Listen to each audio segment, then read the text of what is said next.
mga pinaggagawa mo sa lahat ng ano pinagagawa? Ano yung pinaka na masasabi mong nagbibigay sa'yo ng ligaya? Meron bang ano pa doon? Na may kulang pa ba? Basta wala akong nararamdamang masama, maligaya ako. Oo. Eh, siyempre, may mga... Meron na ako ba? hanginin ako eh. Meron ka na bang mga Hindi, nafe-feel hindi. na mga... Wala naman delikado. Pero yung... Maano ako malakas mag-gas. Okay. And, Mag-gas. So, yun ang pag na, asar ako doon. Hindi ako makatrabaho oo, masyado. oo. Madalas... Digay ako ng digay. Ganyan. Kasi Joey, ang pagkakilala rin sa'yo ng maraming tao, masayahin kang tao, lagi kang marunong mag-punchline, minsan alaskador ka ka, di ba, bordering. But is there something that very few people know about you that you have not shared with your audience, with your fans? Like, alam ba nila pag uwi mo, Kahit natutulog ako, nagtatrabaho.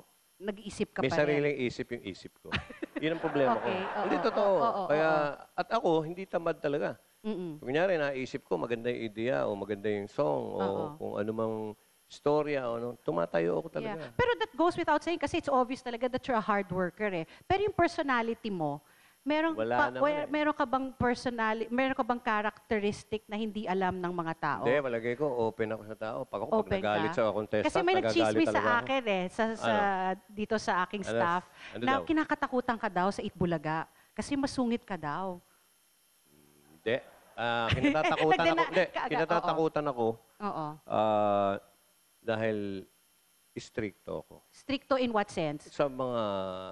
Kailangan, kunyari, research material, dapat nandiyan, tama yung research? Or... Kunyari, yung mga maling letra sa etude board, kung nagbabasa man kami. Oo. O yung mga ideya na hindi dapat ganyan, dapat ganun. Well, pero tama lahat. Oo. Pinaano ko lang, tinuturo ko sa mga writers. Karaniwan writers yung mga kaaway namin ni Vicky.